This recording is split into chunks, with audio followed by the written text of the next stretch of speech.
Hey everyone, welcome to another episode of Walking Through Bodmin, or Stepping to Bodmin, that's it, with Josh Holten.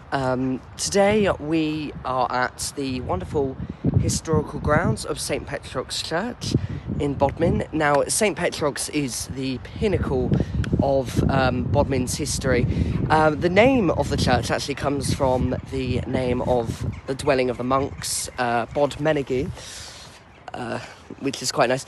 Bodmin is another name for the dwelling of the monks, which is where Bodmin got its name from, which is why it's called that. We shall explore. By 530 AD, a Welsh prince named Petroc, I believe, came into Bodmin and he turned into a missionary. Now, it's not known whether or not his bones are actually buried underneath the church, like in the foundation of it, which is quite, it's quite fascinating, if that's true. He established a monastery which became a massive centre for learning and religion and everything like that, because Bodmin is full of actually like old monasteries near where my grandma lives. There's actually what used to be a nunnery that was opened in 1901. You might have heard of it, the Convent of the Sisters of Mercy. I think that's what it was called. And that was actually closed in 2002, as recently as that.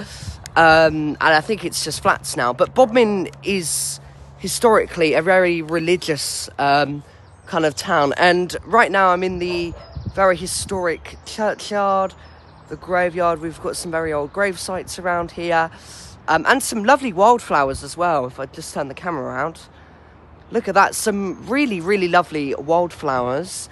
We are going to see if we can get inside the church today. I believe it's open. So, a very funny story, well, not funny, but a little bit like dramatic.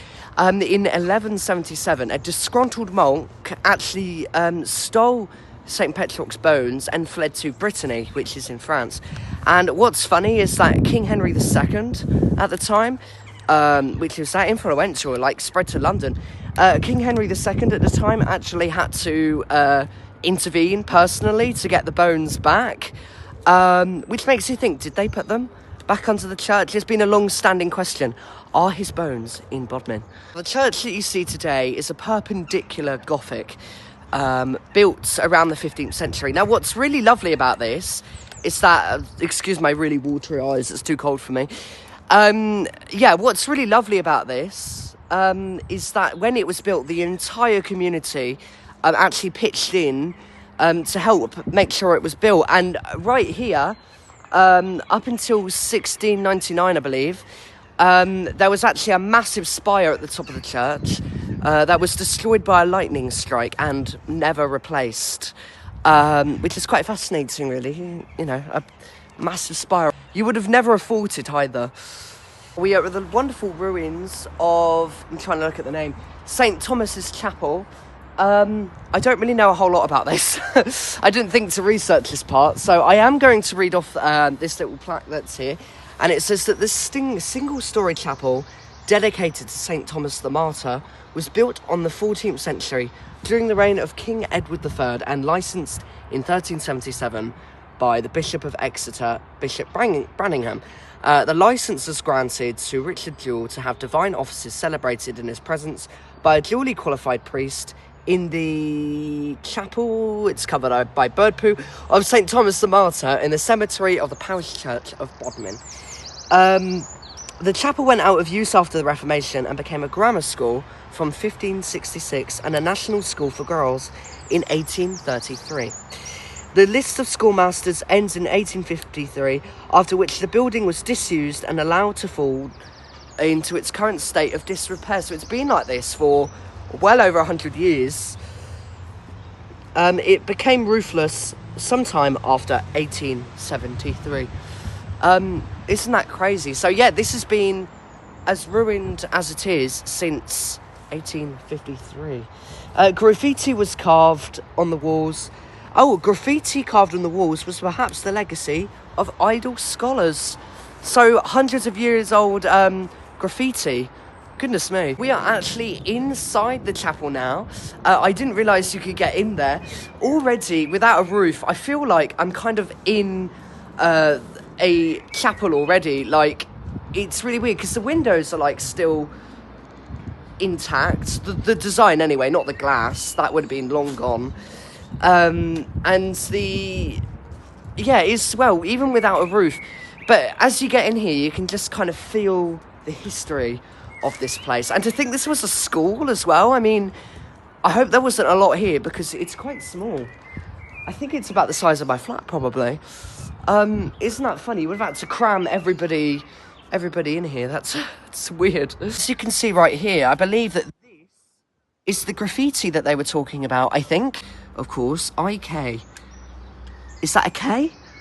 It definitely looks like something was carved there, doesn't it? Like writing. Drawn by someone who is now, of course, long dead. It's a little bit eerie, isn't it? That time can just kind of fly that way. And people can just leave their influence and, you know, make a lot of, make their marks on history, so to speak. I am just going to turn the camera around. To portrait mode. Goodness me. So I'm actually inside the church now. I have to keep my voice extra quiet because it's really echoey in here. So it doesn't come naturally because I'm quite a loudspeaker. As you can see, we are inside now. There is literally nobody about, so it's very quiet. But it's absolutely beautiful. If I could turn the camera around, it won't really let me. But we're kind of walking through the entrance, and I'm pretty sure you're familiar with the layout of the church. That's where everybody would sit, and then right here is where most of the services would be performed. You know, just quite a classic church layout. Of course, though, this is even more special. St. Petroc's church. It's so lovely.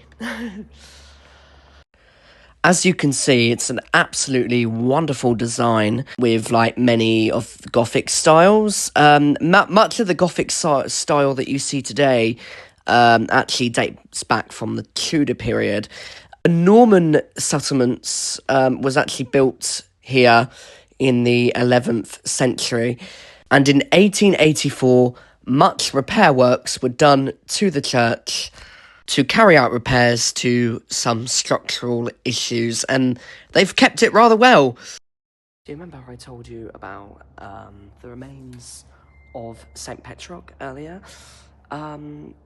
It's believed, I think, I forgot that this was even here, that they're kind of in there.